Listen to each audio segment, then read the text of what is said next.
अस्सलामुअलैकुम बच्चों, this is doctor Mohammad Shafi और आज हम एक बहुत ही इंपॉर्टेंट वीडियो के साथ हाजिर हुए हैं। अब ये वीडियो है regarding how to register for MDCAT 2026।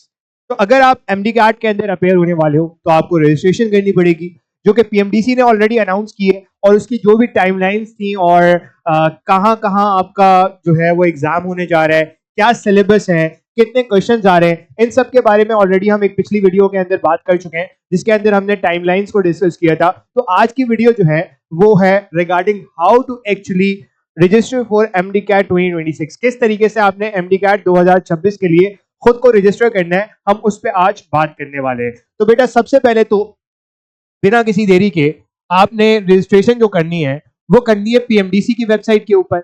अब कुछ बातों का ख्याल आपने लाजमी तौर के ऊपर रखना है कि पीएमडीसी के अलावा किसी भी वेबसाइट के ऊपर आपने जाके रजिस्ट्रेशन नहीं करनी। तो पीएमडीसी ने आपको एक ऑफिशियल पोर्टल दिया है जिसके ऊपर जाके आपने रजिस्टर करना है। उसके अलावा किसी भी यूनिवर्सिटी के अंदर, चाहे आप आईबीए के अंडर में आ रहे हो, चाहे आप केएमयू के अंडर में आ रहे हो, चाहे आप बोलानी यूनिवर्सिटी के अंडर में आ रहे हो, किसी भी यूनिवर्सिटी के अंडर आप एग्जाम देने जा रहे हो, आपने किसी और यूनिवर्सिटी के एग्जाम के किसी और यूनिवर्सिटी के पोर्टल के ऊपर जाके हरगिज रजिस्ट्रेशन नहीं करनी। आपकी जो सोली रजिस्ट्रेशन होगी वो पीएमडीसी की वेबसाइट के ऊपर हो रही होगी। तो सोली जो रजिस्ट्रेशन हो रही है वो पीएमडीसी की वेबसाइट के ऊपर हो रही है और पीएमडीसी की वेबसाइट के ऊपर आपने रजिस्टर करना होगा। तो भाई सबसे पहले यहाँ पे आपको नजर आ रहा है www.pmdc.pk, ये पीएमडीसी की ऑफिशियल वेबसाइट है। अगर आप इसके ऊपर जाओगे तो यहाँ पे आप जैसे जैसे नीचे जाओगे, यहाँ पे आपको नजर आएगा एग्जाम रजिस्ट्रेशन का सेक्शन। अगर आप इस एग्जाम रजिस्ट्रेशन के सेक्शन में जाओगे तो यहाँ पे इन्होंने क्लियरली लिखा हुआ है एमडी-कैट 2026।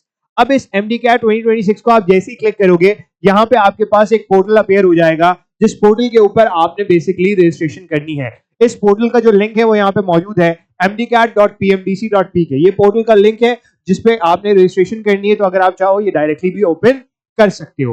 अब वैसे तो पीएमडीसी ने यहाँ पे how to apply for MDCAT 2026 बताया हुआ है, बट हम यहाँ पे एक एक पॉइंट को कि किस तरीके से, अगर आप इम्प्रूवर हो तो आपने क्या अपलोड करना है, अगर आपका डोमिसाइल नहीं है तब आपने क्या अपलोड करना है, किस किस तरीके से रजिस्ट्रेशन करनी है, अगर आपके पास एक डॉक्यूमेंट है दूसरा डॉक्यूमेंट नहीं है तो उसकी रजिस्ट्रेशन किस तरीके से करनी है, और भी बहुत सारी बातें जो शायद इस एफएक्यू के अंदर, फ्रीक्वेंटली आस्क्ड क्वेश्चन जो पीएमडीसी ने दिया है उसके अंदर मौजूद ना हो। हम उन तमाम चीजों की बात करेंगे और अगर आपका कोई भी क्वेश्चन होगा तो आप वो बिल्कुल आराम से कमेंट सेक्शन के अंदर पूछ सकते हो। तो अभी के लिए आप इतना समझो कि पीएमडीसी की जो रजिस्ट्रेशन है वो mdcat.pmdc.pk के ऊपर हो रही है। तो सबसे पहले यहाँ पे ये स्क्रीन आपके पास अपेयर होती है। अब यहाँ पे आपके पास दो ऑप्शन है, या तो आप लॉग इन करो या आप रजिस्टर करो। सर हम तो इम्प्रूवर हैं या हम तो रिपीटर हैं, तो हमें लॉग इन करना होगा या हमें रजिस्टर करना होगा। याद रखो, अगर आपने पिछले साल एमडी-कैट दिया था, आपने रजिस्ट्रेशन की थी, तब भी आपको रजिस्टर पे पहले क्लिक करना पड़ेगा और पहले खुद को रजिस्टर करवाना पड़ेगा। तो हर वो बच्चा जो पहली दफा एग्जाम के लिए रजिस्टर करने जा रहा है इस साल के लिए अगर आप रजिस्टर करने जा रहे हो, तो चाहे आप फ्रेशर हो, चाहे आप पहली दफा पीएमडीसी की वेबसाइट के ऊपर अपना अकाउंट बना रहे हो, या आपने पिछले साल बनाया हुआ था, चाहे आप रिपीटर हो, तब भी आपको यहाँ पे रजिस्टर के ऊपर क्लिक करना है। तो जैसे ही आप रजिस्टर के ऊपर क्लिक करोगे, यहाँ पे आपके पास ये नजर आ जाएगा applicant name, father name, identification type, ये सारी चीजें आपको यहाँ नजर आ जाएंगी। अच्छा, मैंने आपको बता दिया, चाहे आप रिपीटर हो, चाहे आप इम्प्रूवर हो, चाहे आप जो है वो फ्रेशर हो, आप किसी भी कैटेगरी से बिलोंग करते हो, अगर आपने रजिस्ट्रेशन करनी है तो सबसे पहले आपने क्या करना होगा, सबसे पहले आपने रजिस्टर के बटन के ऊपर क्लिक करना होगा। और जब आप रजिस्टर के बटन के ऊपर क्लिक करोगे तो यहाँ पे आपको क्रिएट योर अकाउंट का ऑप्शन नजर आ जाएगा और यहाँ पे आप अपना अकाउंट बेसिकली बना रहे होगे। तो यहाँ पे आपको नजर आ रहा है applicant name, father name, identification type, cell number. अब इसके अंदर क्या क्या फिल करना है वो मैं आपको डिटेल बता देता हूँ। देखो, सबसे पहले तो यहाँ पे आपको एप्लीकेंट नेम में अपना नाम लिखना होगा। अब मान के चलो आपका नाम है let's suppose Mohammad Shafi, example दे रहा हूं, या आपका नाम है मोहम्मद अली और उसके आगे कोई सरनेम भी लगा हुआ है, आप नॉर्मली लगाते हो। सर यहाँ पे हम कौन सा नाम लिखेंगे? यहाँ पे आप वो नाम लिखोगे जो आपके सीएनआईसी के ऊपर हो, या अगर आपका सीएनआईसी नहीं है तो आपका जुवेनाइल कार्ड होगा, वो भी नहीं है तो आपका बी फॉर्म होगा, वो भी नहीं है तो आपका पासपोर्ट होगा, वो भी नहीं है तो आपका नाइकॉप होगा, कुछ तो होगा जिसकी बेसिस के ऊपर आप यहाँ पे अपना एप्लीकेंट नेम लिखोगे। तो एप्लीकेंट नेम में आपने वो लिखना है जो बेसिकली आपके सीएनआईसी के ऊपर नाम मौजूद है या आपके जुवेनाइल कार्ड के ऊपर नाम मौजूद है, कोई और नाम नहीं लिखना, उसी स्पेलिंग के साथ, उसी चीज के साथ आपने यहाँ पे लिखना है। क्यों? क्योंकि जब आप एग्जाम के अंदर जा रहे होगे ना, तो एग्जाम के अंदर आपकी वेरिफिकेशन होगी और आपके एडमिट कार्ड को मैच किया जाएगा आपके CNIC के साथ। तो अगर यहाँ पे आपका जो है वो एप्लीकेंट नेम कुछ और हुआ, लेट सपोज आपने कोई सरनेम लगा दिया और वो आपके CNIC के ऊपर मौजूद नहीं था, तो वहां पे आप मुश्किल में आ सकते हो। तो इस चीज को बड़े गौर से आपने फिल करना है। फिर एप्लीकेंट नेम के अलावा आप जैसे ही नीचे जाओगे तो यहाँ पे आपको फादर नेम का सेक्शन नजर आ रहा है। फादर नेम में भी आपने ब्लॉक लेटर्स के अंदर, जैसे मैं फॉर एग्जांपल, आपने ब्लॉक लेटर्स का मतलब क्या? ब्लॉक लेटर्स का मतलब है कैपिटल लेटर्स के अंदर यहाँ पे आपने अपना फादर नेम लिखना है। वही बात फादर नेम के लिए भी है कि फादर नेम के अंदर आप वही फादर नेम लिखोगे। अगर आपके फादर के कोई सरनेम है या कोई ऐसे लफ्ज है जैसे हाफिज होता है या इस तरह के जो अल्फाज होते हैं वो नॉर्मली CNIC के ऊपर नहीं होते, तो या बेसिकली CNIC के ऊपर नहीं है, या किसी भी आइडेंटिफिकेशन जो गवर्नमेंट का आइडेंटिफिकेशन डॉक्यूमेंट है उसके ऊपर नहीं है, तो वो आप यहाँ पे नहीं लिखोगे। तो यहाँ पे आपने एप्लीकेंट नेम और फादर नेम दोनों के अंदर वही लिखना है जो CNIC के ऊपर मौजूद है। जो फादर के ऊपर जो फादर नेम है वो CNIC के ऊपर जो मौजूद है वही आपको लिखना होगा। ठीक है, तो एप्लीकेंट नेम और फादर नेम हो गया। अब आगे चलते हैं। अब यहाँ पे आइडेंटिफिकेशन टाइप, ये बड़ा इंपॉर्टेंट सेक्शन है। क्यों इंपॉर्टेंट सेक्शन है? क्योंकि जैसे ही आप इसे ओपन करोगे आपके पास ऑप्शन मौजूद है CNIC का, बी फॉर्म का, जुवेनाइल कार्ड का या नाइकॉब का। अब नॉर्मली जो बच्चे होते हैं जो 18 साल से ज्यादा उम्र के हैं वो CNIC बनवा चुके होते हैं, तो यहाँ पे आप CNIC के थ्रू रजिस्टर कर सकते हो। अगर आप CNIC के थ्रू रजिस्टर करोगे तो यहाँ पे आपसे CNIC नंबर मांगा जाएगा, CNIC की इशुएंस डेट मांगी जाएगी, CNIC के ऊपर एक इशुएंस डेट लिखी होती है वो मांगी जाएगी आपसे। यहाँ पे ये CNIC के रिगार्डिंग डिटेल्स मांगी जाएगी।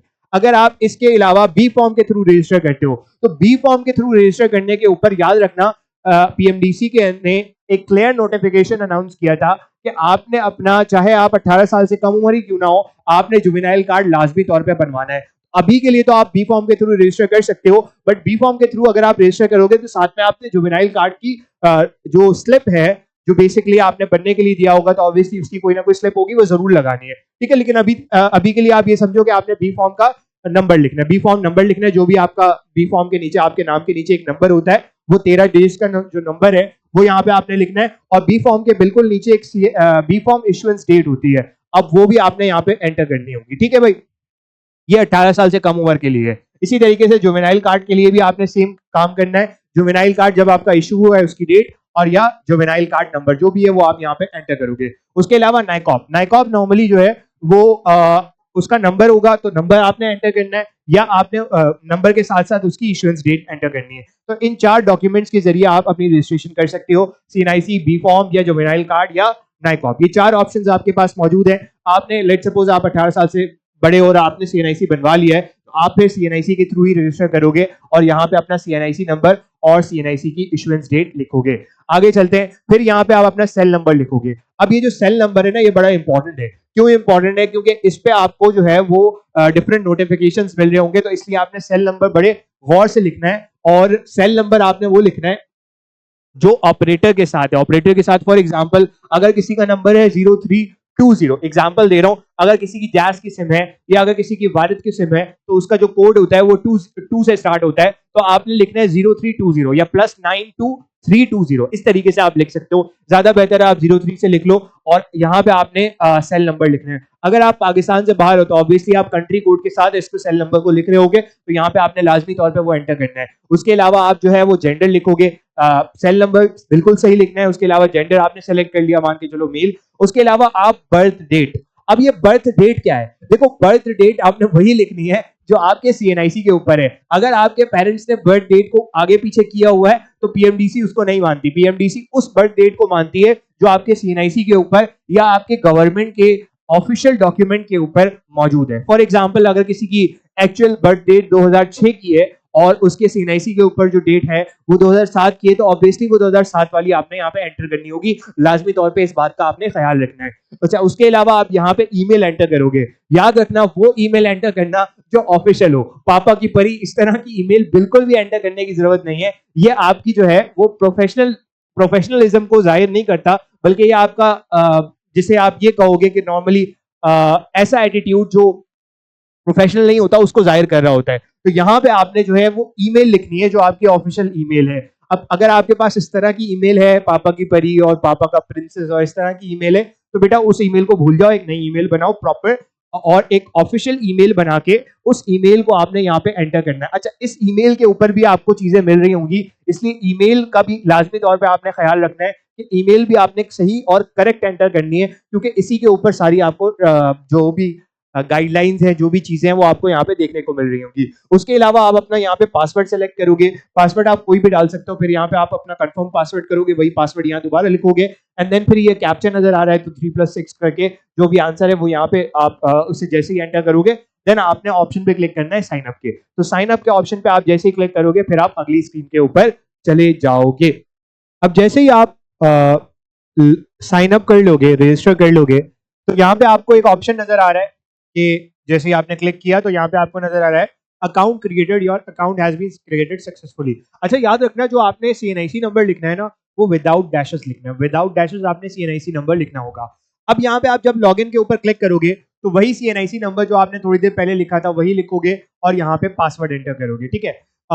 CNIC नंबर लिखोगे एंड देन यहाँ पे आप क्या एंटर करोगे, पासवर्ड एंटर करोगे। तो ये आपने लाजमी तौर पे देखना है। अब जैसे ही आप लॉगिन के ऊपर क्लिक करोगे तो आपने जो applicant name at the time of registration दिया था, father name at the time of registration दिया था, इसी तरीके से जो आपने CNIC नंबर या जो भी जुवेनाइल कार्ड नंबर या बी फॉर्म नंबर जो भी आपने at the time of registration दिया था, साइन अप दिया था, वो यहाँ पे आपको नजर आ जाएगा, ऑटो फिल हुआ हुआ, सेल नंबर नजर आ जाएगा, जेंडर नजर आ जाएगा, डेट ऑफ बर्थ नजर आ जाएगी, ईमेल एड्रेस नजर आ जाएगा।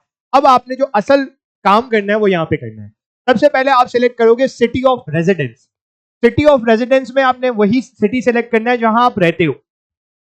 फॉर एग्जाम्पल आपका ताल्लुक लाड़काना से है लेकिन आप कराची में रहते हो, तो यहां पे आप city of residence Karachi select कर लो, ठीक है।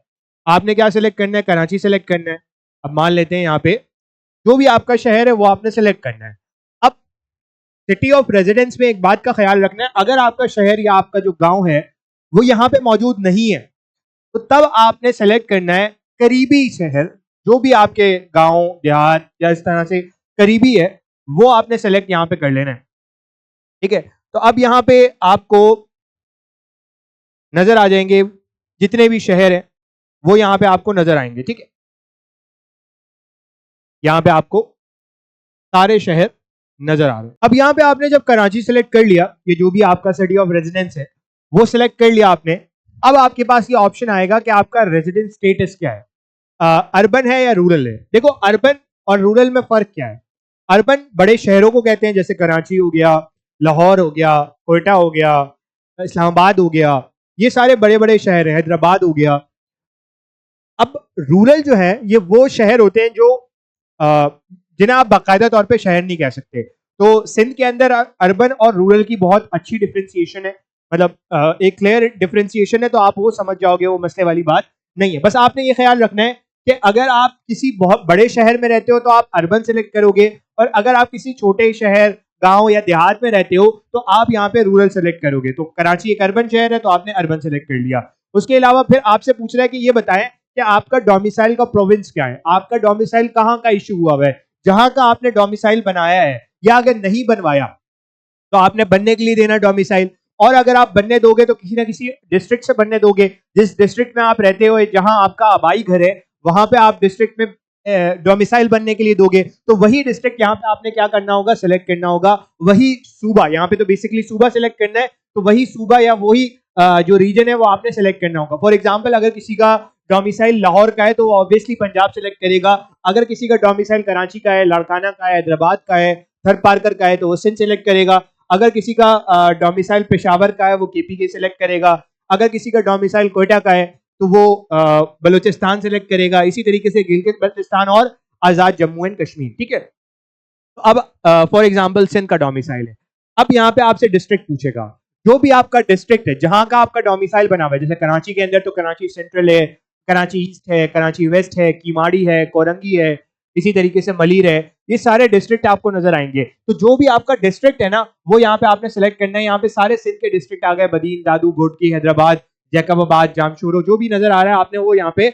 सेलेक्ट कर लेना, ठीक है। तो अब आपने यहाँ पे डिस्ट्रिक्ट सेलेक्ट कर लिया। याद रखना इन तीनों चीजों को बहुत ध्यान से सेलेक्ट करना है, ये वो सेलेक्ट करना है जो आपके डोमिसाइल का है। अगर आपने डोमिसाइल बनने नहीं दिया, आपके डोमिसाइल नहीं बना हुआ, तो आप अभी के अभी बनने के लिए दो, और जो भी आपका डिस्ट्रिक्ट है एटलीस्ट वो यहाँ पे आपने सेलेक्ट करना है, ठीक है। पहले तो आपने ये कर लिया। उसके अलावा फिर आपने यहाँ पे अपनी यूनिवर्सिटी सेलेक्ट करनी है। अच्छा, मैं एक बड़ी इंपॉर्टेंट बात बता रहा हूँ, यहाँ पे आपको दो ऑप्शंस मिल रहे हैं। जैसे ही आपने डोमिसाइल सेलेक्ट किया ना कि आपका सिंध का डोमिसाइल है, तो यहाँ पे आपको दो ऑप्शन नजर आ गए। इसी तरीके से अगर आप पंजाब का डोमिसाइल लोगे तब भी आपको दो ही ऑप्शन नजर आएंगे कि आइदर आप जो है वो सिंध के अंदर एग्जाम दो under the Sukkur IBA testing service, या आप किसी इंटरनेशनल वेन्यू के ऊपर एग्जाम दे रहे हो। इंटरनेशनल वेन्यू की फी अलग है, और अगर आप लोकल किसी पाकिस्तान के सेंटर के ऊपर अपेयर होना चाह रहे हो उसकी फी अलग है। तो ये बात आपने ध्यान से रखना है कि इंटरनेशनल सेंटर एक ही है, वो रियाद सऊदी अरेबिया है। तो अगर आप रियाद के अंदर अपेयर हो रहे हैं तो ऑब्वियसली आप इंटरनेशनल वेन्यू सेलेक्ट करोगे,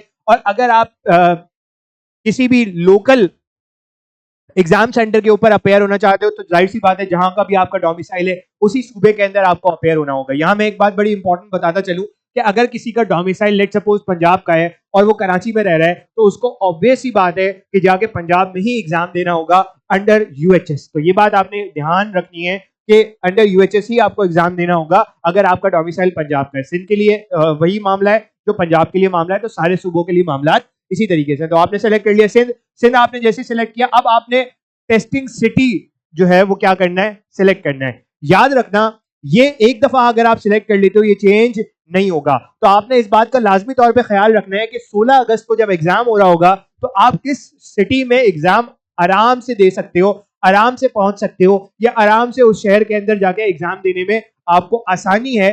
इन चीजों का ध्यान रखते हुए आपने एग्जाम सिटी को सिलेक्ट करना है। तो अगर आप कराची में रहते हो तो ऑब्वियसली कराची जो है वो आपका एग्जाम सेंटर है, तो आप कराची सिलेक्ट कर सकते हो। इसी तरीके से आप हैदराबाद सिलेक्ट कर सकते हो। इसी तरीके से आप जो भी सूबा आपका है उस हिसाब से आप एग्जाम सेंटर सिलेक्ट कर सकते हो। तो आपने क्या किया, आपने लेट सपोज आप रहते थे किसी ऐसे इलाके में जहां से हैदराबाद करीब था, तो आपने क्या किया, हैदराबाद सिलेक्ट कर लिया, वहां आप जा सकते हो, तो आपने वो सिलेक्ट कर लिया। चलो मैं एक और एग्जांपल देता हूँ। लेट सपोज एक बच्चा है, वो लड़काना का डोमिसाइल रखता है लेकिन वो कराची में रह रहा है, तो वो कराची में एग्जाम दे सकता है? दे सकता है, क्योंकि आप एक ही सूबे के अंदर एक ही यूनिवर्सिटी के अंदर एग्जाम देने जा रहे हो, तो वो बिल्कुल दे सकता है, वो मसले वाली बात नहीं है। ठीक है। अच्छा, अब यहाँ पे आपके पास ऑप्शन मौजूद है एजुकेशन टाइप का। एजुकेशन टाइप में यहाँ पे आपके पास दो ही ऑप्शंस मौजूद हैं, या आप FSC की बेसिस के ऊपर अप्लाई करो, या आप A लेवल्स की बेसिस के ऊपर अप्लाई करो। अब अगर आप A लेवल्स की बेसिस के ऊपर अप्लाई करते हो तो ऑब्वियसली जो भी लास्ट मार्कशीट आपके पास मौजूद है, जो भी इक्विवेलेंसी सर्टिफिकेट लास्ट आपके पास मौजूद है, उसके नंबर यहाँ पे आपको एंटर करने पड़ेंगे। जो भी लास्ट आपके पास मौजूद है उस बेसिस के ऊपर आपने यहाँ पे मार्क्स एंटर करने होंगे। ठीक है, जो भी लास्ट मौजूद है, ये बात याद रखना, जो भी लास्ट एग्जाम का रिजल्ट आपके पास मौजूद है, जिसके मार्क्स मौजूद है, वो यहाँ पे आपने एंटर करने होंगे। अब आ जाते हैं हम FSC के ऊपर। देखो, जब FSC की हम बात करते हैं ना, तो 3 तरह की मेजरली कैटेगरीज आ जाती है।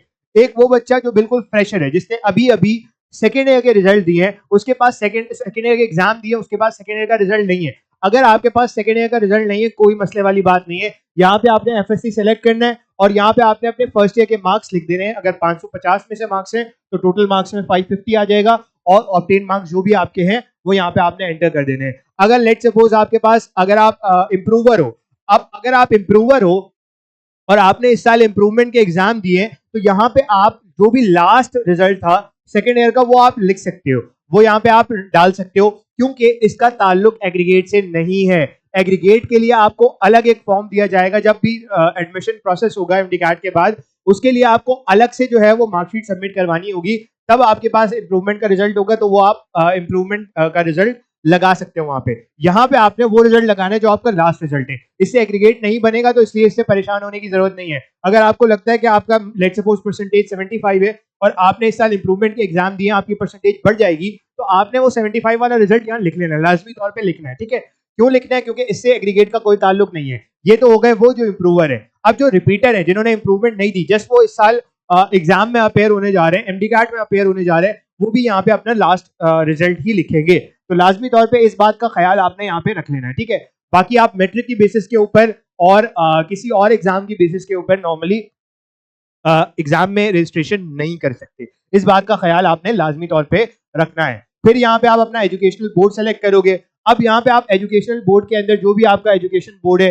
जैसे Punjab board committee of chairman, यानी कि पंजाब के डिफरेंट बोर्ड्स आ गए, इसी तरीके से KPK के बोर्ड्स आ गए, इसी तरीके से सिंध के बोर्ड्स आ गए, जो भी सिंध का बोर्ड है, यहाँ पे ज़ियाउद्दीन बोर्ड का भी ऑप्शन मौजूद है। तो बच्चे अक्सर परेशान होते हैं कि सर हमने ज़ियाउद्दीन बोर्ड से एग्जाम दिया है क्या जियाउद्दीन बोर्ड से एग्जाम देके हम एमडी कार्ड के अंदर अपेयर हो सकते हैं? बिल्कुल हो सकते हैं। तो एग्जाम में बिल्कुल अपेयर हो सकते हैं। अगर आपने फेडरल बोर्ड से दिया है तो वो भी यहाँ पे आपसे मौजूद है। और अगर आपने ए लेवल्स दिए तो ऑब्वियसली आप कैम्ब्रिज इंटरनेशनल सेलेक्ट करोगे, और अगर यहाँ पे आपने कैम्ब्रिज के अलावा कोई और बोर्ड है तो आप एनी अदर पे सेलेक्ट कर लोगे। सही है, ये तो हो गए सारे एजुकेशनल बोर्ड। अब आ जाते हैं हम जो आपके डॉक्यूमेंट्स चाहिए। अब देखो यहाँ पे 4 तरह के डॉक्यूमेंट्स आपके पास चाहिए। सबसे पहले आपकी रीसेंट पिक्चर। अच्छा, एक बात का आपने ख्याल रखना है, यहाँ क्लियरली मेंशन किया हुआ है इन्होंने, और वो ये मेंशन किया कि यहाँ पे 1 MB की फाइल अपलोड करनी है, और जो पिक्चर होनी चाहिए वो रीसेंट होनी चाहिए, अभी की होनी चाहिए, क्लियर होनी चाहिए, जिसमें ग्लासेस ना हो, जिसमें कोई ऐसी चीज ना हो कि आपकी जो चेहरा है उसके ऊपर कोई शेडो पड़ रहा हो या इस किस्म की चीज हो। तो क्लियर पिक्चर होनी चाहिए, पासपोर्ट साइज पिक्चर होनी चाहिए, और मैक्सिमम साइज उसका 1 MB होना चाहिए। तो अगर 1 MB से साइज बड़ा है या 1 MB से साइज नॉर्मली बहुत ज्यादा बड़ा है तो उसको आप कंप्रेस कर सकते हो। आप सिंपल गूगल पे जाके लिखोगे कंप्रेस इमेज साइज, या इस तरीके से अगर आप लिखोगे तो वहां पे आप अपनी पिक्चर अपलोड करके अपने इमेज के साइज को कंप्रेस कर सकते हो। ठीक है, अब पिक्चर आपने याद रखना है, ये जो पिक्चर है ये आपके एडमिट कार्ड के ऊपर अपलोड होगी। ये पिक्चर ही आपके एडमिट कार्ड के ऊपर अपलोड होगी। अगर आप पिक्चर अपलोड नहीं करते और अगर आप पिक्चर नहीं लगाते तो याद रखना ये आपको एग्जाम सेंटर में एंटर नहीं होने देंगे। विदाउट पिक्चर आप एग्जाम सेंटर के अंदर अपेयर नहीं हो सकते, एग्जाम सेंटर के ऊपर अपेयर नहीं हो सकते। तो यहाँ पे आपने अपनी रीसेंट पिक्चर लगानी है। ऐसा नहीं है कि भाई बचपन की तस्वीर उठा के दे दो, क्योंकि जाहिर सी बात है बचपन की तस्वीर और अब की तस्वीर में फर्क होगा ना। तो जब वो एग्जामिनर, जब वो इन्विजिलेटर आपका एडमिट कार्ड देखेगा तो उसके ऊपर अगर पुरानी पिक्चर होगी तो ऑब्वियसली वो इस बात का इजहार करेगा कि भाई ये तो आप हो ही नहीं। तो यहाँ पे आप मुश्किल में आ सकते हो, इसलिए रीसेंट पिक्चर आप ले लो, जो भी पिक्चर है वो आप यहाँ पे अपलोड कर सकते हो। अगर आपके पास कोई रीसेंट पिक्चर नहीं है, कोई मसले वाली बात नहीं है, किसी आप फोटो स्टूडियो जाओ और वहां पे अपनी पिक्चर खिंचवाओ ब्लू बैकग्राउंड में, व्हाइट बैकग्राउंड में, और उससे बोलो कि आपको वो पिक्चर ईमेल कर दे। तो वो जब पिक्चर आप अपना ईमेल एड्रेस दोगे और उसको आप ये बोलोगे कि आप अपनी पिक्चर क्या कर दो, आप अपनी पिक्चर ईमेल कर दो, तो आप पिक्चर ईमेल करके उससे ईमेल पे पिक्चर रिसीव कर लो। और ईमेल पे जब आप पिक्चर रिसीव कर लोगे तो अल्टीमेटली आप क्या कर सकते हो, अल्टीमेटली आप जो है वो यहाँ पे अपलोड कर सकते हो। तो आपने क्या किया, आपने यहाँ पे अपनी पिक्चर सेलेक्ट कर ली। पिक्चर जेपीजी फॉर्मेट में होनी चाहिए। जेपीजी का मतलब सिंपल जेपीजी जो फॉर्मेट होता है उसके अंदर आपने पिक्चर को अपलोड करना है। तो इस बात का ध्यान आपने लाजमी तौर पे रखना है कि पीडीएफ फॉर्मेट में पिक्चर नहीं चलेगी, जेपीजी फॉर्मेट के अंदर पिक्चर चलेगी। ठीक है, ये हो गया। अच्छा, अब आगे चलते हैं। आगे हमारे पास जो है वो और क्या चीजें हैं। अगर आप यहाँ जाओगे तो यहाँ पे आपको मार्कशीट का ऑप्शन नजर आ रहा है। मैंने आपको पहले ही बताया था, यहाँ पे जो आपने मार्कशीट अपलोड करनी है कोई पीडीएफ फॉर्मेट में नहीं करनी। यहाँ पे भी आप मार्कशीट जो है वो जेपीजी फॉर्मेट के ऊपर ही अपलोड करोगे। तो जेपीजी फॉर्मेट में ही मार्कशीट को अपलोड करना है। कैम स्कैनर से स्कैन कर लो या किसी भी स्कैनिंग सॉफ्टवेयर से आप स्कैन कर सकते हो। ठीक है, स्कैन करके एक क्लियर पिक्चर जो भी आपके लास्ट जो मार्कशीट है, चाहे वो ए लेवल्स की हो, चाहे वो फर्स्ट ईयर की हो, चाहे वो आपका इंप्रूवमेंट से पहले वाला रिजल्ट हो, चाहे वो आपका लास्ट इंटरमीडिएट का रिजल्ट हो, जो भी रिजल्ट है वो यहाँ पे आपने जो है वो अपना यहाँ पे अपलोड करना है। वो मार्कशीट यहाँ पे आपने अपलोड करनी है लाजमी तौर के ऊपर। उसके बाद फिर आपने जिस डॉक्यूमेंट के थ्रू रजिस्ट्रेशन की थी, अगर आपने बी फॉर्म के थ्रू रजिस्ट्रेशन की थी तो आप यहाँ पे बी फॉर्म की पिक्चर, और लाजमी तौर पे आपने जुवेनाइल कार्ड बनने के लिए देना है तो उसकी जो स्लिप होती है वो आप यहाँ पे लगाओगे। यहाँ पे आप एक ही डॉक्यूमेंट अपलोड कर सकते हो, तो आप उसका कोलाज बना के लगा सकते हो, या आप सिंपल जो है वो स्कैन करो और स्कैन करने के बाद उस पिक्चर को मर्ज कर दो, वो यहाँ पे लगा दो। ठीक है, लाजमी तौर पे आपने एक काम करना है, यहाँ पे अपना नेशनल आइडेंटिटी कार्ड, सीएनआईसी यानी कि या नाइकॉप जिसके थ्रू भी रजिस्ट्रेशन की थी, या बी फॉर्म या जुवेनाइल कार्ड जिसके थ्रू भी रजिस्ट्रेशन की थी, वो आपने लगा देना है। अच्छा, मेरा मशवरा आपको ये है कि आप जुवेनाइल कार्ड अभी बनवा लो, और जुवेनाइल कार्ड अभी बनवा के आप जो है, वैसे तो आजकल घर बैठे भी आप पाक आईडी एप्लीकेशन, ये नादिरा की आईडी एप्लीकेशन है, नादिरा की एप्लीकेशन है, इससे आप घर बैठ के भी जुवेनाइल कार्ड या सीएनआईसी बनवा सकते हो। तो इससे भी आप बनवा सकते हो, कोई मसले वाली बात नहीं है। बट अगर आप जुवेनाइल कार्ड बनवाना चाहो तो आप जो एग्जीक्यूटिव कैटेगरी होती है उसमें बनवा लो। 3 या 4 दिन के अंदर आपको घर पे मिल जाएगा, कोई मसले वाली बात नहीं। अगर आपने किसी नादिरा सेंटर पे बनाया तो वहां पे आ जाएगा। मेरा मशवरा आपको यही है कि आप जो है वो बजाय बी फॉर्म के रजिस्ट्रेशन करने के आप जुवेनाइल कार्ड या सीएनआईसी या नाइकॉप के थ्रू रजिस्ट्रेशन करो। लेकिन अगर कोई और ऑप्शन आपके पास नहीं है, आपने बनने के लिए दिया हुआ है, तो कोई मसले वाली बात नहीं है। मैंने जो आपको चीज बताई वो यहाँ पे आप अपलोड कर सकते हो। लेकिन याद रखना, बी फॉर्म के साथ आपने लाजमी तौर पर जुवेनाइल कार्ड की जो स्लिप है वो लगवानी है। अगर जुवेनाइल कार्ड नहीं है तो ऑब्वियसली आपने सीएनआईसी बनने दिया होगा, उसकी स्लिप यहाँ पे आपने लाजमी अपलोड करनी है। कोई टेंशन वाली बात नहीं है। ये हो गया आपका डॉक्यूमेंट। अच्छा, डॉक्यूमेंट में भी कोशिश करना कि ये भी आपका 2 MB या 1 MB की मैक्सिमम फाइल हो। सेम यहाँ पे भी जाता है। ये भी आपने किस फॉर्मेट में अपलोड करनी है, जेपीजी फॉर्मेट के अंदर अपलोड करनी है, पीडीएफ में अपलोड नहीं करनी, तो आपने सिंपल स्कैन करके जेपीजी फॉर्मेट में उसको कन्वर्ट कर लेना है। ठीक है, ये हो गया आपका डॉक्यूमेंट। अच्छा, डॉक्यूमेंट अपलोड करते हुए एक बात का लाजमी तौर पे ख्याल रखना है कि डॉक्यूमेंट क्लियर हो, उसके ऊपर कोई शेडो ना आ रहा हो, कोई चीज ना छुप रही हो, क्योंकि इससे बड़ा मसला आपको हो सकता है। ठीक है, अब आ जाते हैं डोमिसाइल के ऊपर। यहाँ पे आपने अपना डोमिसाइल जो है वो क्या करना है, डोमिसाइल जो है वो अपलोड करना है। और यहाँ पे अगर आपने डोमिसाइल बनने के लिए दिया हुआ है, अगर आपने डोमिसाइल बनने के लिए दिया हुआ है, तो यहाँ पे क्लियरली मेंशन है कि आप जो है वो अपने डोमिसाइल एप्लीकेशन स्लिप को अपलोड कर सकते हो। जो आपका डोमिसाइल जब आपने बनने के लिए दिया होगा तो उसकी स्लिप मिली होगी, वो डोमिसाइल जो रजिस्ट्रेशन स्लिप है, एप्लीकेशन स्लिप है, वो यहाँ पे अपलोड कर सकते हो। डोमिसाइल के बगैर, डोमिसाइल या तो आपने अप्लाई किया होगा या आपका डोमिसाइल होगा, उसके बगैर आप यहाँ पे अपलोड कुछ भी नहीं कर सकते। तो एक बात आपने याद रखनी है कि यहाँ पे आपने डोमिसाइल के साथ आपको एक P1 फॉर्म मिलता है, एक फॉर्म सी मिलता है, एक फॉर्म डी मिलता है। ये जो फॉर्म सी और फॉर्म डी होता है ना, ये एक अलग चीज होती है। Form C normally educational institute के अंदर एडमिशन लेने के लिए होता है, या आप बाद में सबमिट करवाते हो, और फॉर्म डी नॉर्मली जॉब के लिए होता है। तो ये आपने जो है वो अपलोड नहीं करना। अगर किसी ने कर दिया तो वो मिस्टेक हो सकती है, लेकिन खैर मेरी रिकमेंडेशन आपको यही होगी कि आप जो डोमिसाइल का फॉर्म P1 होता है, ये जो एक्चुअल डोमिसाइल होता है, वो आपने अपलोड करना है, फॉर्म सी या फॉर्म डी अपलोड नहीं करना। इस बात का ध्यान लाजमी तौर पे आपने रखना है। अब जैसे ही आप यहाँ पे ये सारी चीजें अपलोड करोगे और ये सारी चीजें आप अपलोड कर दोगे, तो यहाँ पे आपको क्लियरली लिखा हुआ नजर आ रहा है कि यहाँ पे आपको एक अंडरटेकिंग देनी है। इसके ऊपर आप क्लिक करोगे, तो जैसे ही आप इसके ऊपर क्लिक करोगे, आपने सारी एक दफा चीजों को देख लेना है कि आपने सारी चीजें सही से फिल की हैं, सब कुछ डिटेल सही से फिल कर ली है। अगर आपने सारी डिटेल सही से फिल कर ली है, सब कुछ फिल हो चुका है, सारे पिक्चर्स और सारी चीजें अपलोड हो चुकी हैं, एक बात का ध्यान रखना है कि ओरिजिनल डॉक्यूमेंट अपलोड करना, यहाँ पे कोई अपनी खाला फुप्पी की पिक्चर अपलोड मत कर देना, क्योंकि बाद में मुश्किलात आप ही को होंगी। इन्होंने कोई ऐसा ऑप्शन नहीं दिया हुआ जिसके अंदर आप जो है वो डॉक्यूमेंट्स को बहुत ज्यादा रिव्यू कर सको। मेरा मशवरा है कि एक ही दफा में आपने जो है वो सारी चीजों को करना है, वरना बाद में जो है वो बच्चे फिर चेंज करने की तरफ जाते हैं और फिर बड़ा मसला हो जाता है। तो इसलिए बेहतर ये कि एक ही दफा आपने सही से इसको फिल करना है, और जैसे ही आप सबमिट के ऊपर क्लिक करोगे, फिर आपके पास नेक्स्ट स्क्रीन अपीयर हो जाएगी जिसके अंदर आप जो है वो अपनी सारी डिटेल्स देख सकोगे। अच्छा भाई, अब जैसे ही आप सबमिट एप्लीकेशन के ऊपर क्लिक करोगे, तो यहाँ पे आपको नजर आ जाएगा आपकी जो भी सारी डिटेल्स आपने एंटर की थी, वो डिटेल्स यहाँ पे आपको नजर आ जाएंगी।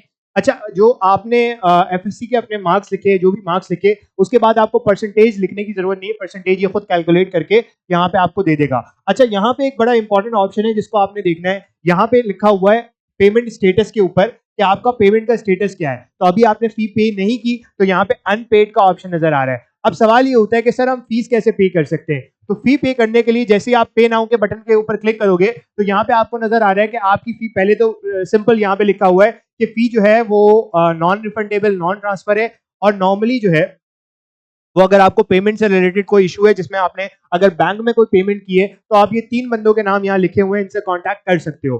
ठीक है, अब ये तो हो गई बेसिक चीज। अब सवाल ये होता है कि सर हम जो है वो किन किन जरियों से पेमेंट कर सकते हैं। तो यहाँ पे एक चालान के लिए एक बात क्लियरली यहाँ पे लिखी हुई है कि अगर आप बैंक चालान के थ्रू पेमेंट कर रहे हो या किसी भी और चीज के थ्रू पेमेंट कर रहे हो, तो जो आपने एप्लीकेशन के अंदर CNIC और नेम है वो बिल्कुल ठीक ठीक होना चाहिए। अगर नहीं होगा तो फिर मसले मसाइल होंगे। अगर आपने फॉर एग्जांपल कोई और नाम लिख दिया है, तो इस बात का ध्यान रखना कि नाम वगैरह सारी चीजें करेक्ट हो। नाम के ऊपर इनकरेक्ट CNIC या अगर स्पेलिंग है तो उसे आप ठीक कर लो, सही है।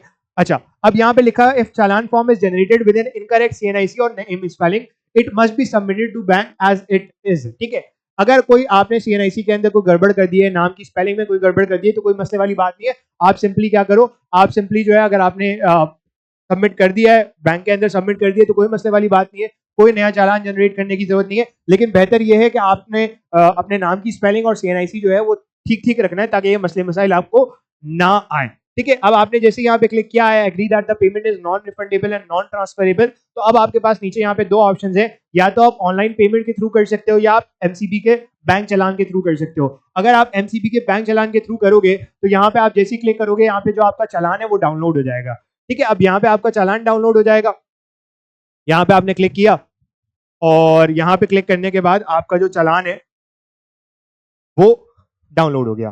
तो यहाँ पे आप जैसे क्लिक करोगे, आपका चालान आ गया। अब ये चालान आप जाके जो है वो MCB के किसी भी ब्रांच के ऊपर पे कर सकते हो, और जो फी है, अगर आप लोकल सेंटर के अंदर ऊपर अपेयर हो रहे हो, तो 9,000 फी है और 30 रुपए बैंक चार्जेस हैं, तो 9,030 रुपए आपको लेके जाने होंगे। अच्छा, एक बात का ध्यान रखना कि जो भी डिपॉजिट कर रहे हैं, फॉर एग्जाम्पल आप एक फीमेल है और आप जाके खुद बैंक में पे नहीं कर रही, तो जो भी आपकी फी पे कर रहा है उसका डिपॉजिटेड नेम यहाँ पे होगा, डिपॉजिट ऐसी होगा, ये सारी चीजें होंगी और यहाँ पे साइन वगैरह होगा। अच्छा, इस जो बेसिकली आपका चालान है, इसको पे करने के बाद कहीं अपलोड करने की जरूरत नहीं है। With in 48 hours, with in 2 दिन आपका ये जो इशू है, आपका ये जो अनपेड स्टेटस है, ये पेड स्टेटस के अंदर कन्वर्ट हो जाएगा। ठीक है, ये तो हो गया आपका चालान वाला मामला। अब अगर आप ऑनलाइन पेमेंट के थ्रू पेमेंट कर सकते हो, तो यहाँ पे आपके पास ऑनलाइन पेमेंट के थ्रू जैसे ही क्लिक करोगे आपके पास ये स्क्रीन अपेयर हो जाएगी। इस स्क्रीन के ऊपर आप जैसे ही जाओगे, यहाँ पे ब्राउज करना शुरू हो गया। अब आपके पास या तो कोई क्रेडिट कार्ड होना चाहिए या डेबिट कार्ड होना चाहिए, वीजा हो, मास्टर कार्ड हो या जो भी हो। अच्छा ऑप्शन ये है कि एक बहुत अच्छा ऑप्शन जो आजकल मौजूद है, वो आप नया पे का अकाउंट बना सकते हो। उसके ऊपर आपका जो कार्ड होता है वो नॉर्मली तमाम पेमेंट्स को एक्सेप्ट कर रहा होता है। तो अगर किसी के पास कोई क्रेडिट कार्ड नहीं है, कोई डेबिट कार्ड नहीं है, तो वो नया पे का अकाउंट सिंपल बना सकता है। 3 से 4 घंटे के अंदर वो अप्रूव हो जाता है और आराम से उसकी चीज हो जाती है। तो यहाँ पे आपके पास ऑप्शन मौजूद है, आप क्रेडिट या डेबिट कार्ड से पेमेंट कर सकते हो, आप यूनियन पे से पेमेंट कर सकते हो या गूगल पे से। गूगल पे पाकिस्तान के अंदर तो नहीं है, तो अगर पाकिस्तान के अंदर नहीं है, अगर आप पाकिस्तान से बाहर हो, तो इन जरिए से आप पेमेंट कर सकते हो। यहाँ पे आपका जो भी क्रेडिट कार्ड का बिलिंग एड्रेस है वो आपने लिखना है, कंट्री लिखना है, एड्रेस लिखना है, सिटी लिखना है, पोस्ट कोड जो भी है वो लिखना है, स्टेट प्रोविंस जो भी है वो आपने क्लिक करना है। फिर यहाँ पे आप पे पे क्लिक करोगे तो 9,015 रुपए आपने यहाँ पे पे करने हैं। तो यहाँ पे आपने 9,015 रुपए जो है वो पे करने होंगे और 9,015 रुपए पे आप जब पे करोगे तो विद इन आधा घंटा आपका, वैसे तो कभी कभी फौरन जो है वो आपका पेड स्टेटस हो जाता है, लेकिन अगर नहीं होता तो विद इन आधा घंटा आपका जो है स्टेटस है वो पेड हो जाएगा और यहाँ पे आपको जो है वो पेड का ऑप्शन नजर आ जाएगा। ठीक है भाई, तो ये हो गया आपका बेसिक सा फंडा, जिसके अंदर मैंने आपको क्या बताया, जिसके अंदर मैंने आपको ये बताया कि किस तरीके से आप एप्लीकेशन को सबमिट कर सकते हो। और जब आपने चालान पे कर दिया तो अब आपको चालान पे करने के अलावा कोई और काम करने की जरूरत नहीं है। आपकी एप्लीकेशन पे पेड का स्टेटस आ गया, इट मींस कि आपका फॉर्म सबमिट हो चुका है। अब आपने सिर्फ इंतजार करना है और अपने एग्जाम की तैयारी करनी है। ये सारी चीजें कंप्लीट हो चुकी है, रजिस्ट्रेशन का प्रोसेस पूरा कंप्लीट हो चुका है। अब आपको कुछ करने की जरूरत नहीं होगी। अगर पेमेंट से रिलेटेड कोई और इशू है, एमडी कार्ड से रिलेटेड कोई और इशू है, तो यहाँ पे इन्होंने ईमेल एड्रेस भी लिखा हुआ है। इस ईमेल एड्रेस के ऊपर आप ईमेल कर सकते हो या आप फोन भी मिला सकते हो। इन्होंने हेल्पलाइन दी हुई है और एक्सटेंशन कोड दिया हुआ है। या अगर पेमेंट से रिलेटेड अगर आपने चालान कहीं पे किया है और वो पेड का स्टेटस नहीं आ रहा, तो आप इन 3 लोगों से राब्ता कर सकते हो। यहाँ पे इन्होंने तीनों का ऑप्शन दिया हुआ है। ठीक है, तो ये हो गया आपका सारा प्रोसेस जो मैंने आपको बताया एंड आई होप सो कि ये सारी चीजें क्लियर हो गई होंगी। स्टिल अगर आपका कोई मसला है, कोई प्रॉब्लम है, तो आप कमेंट सेक्शन के अंदर पूछ सकते हो। आज के लिए इतना ही रखते हैं, इंशाल्लाह आपसे फिर मुलाकात होगी एक नई वीडियो में। तब तक के लिए अल्लाह हाफिज़।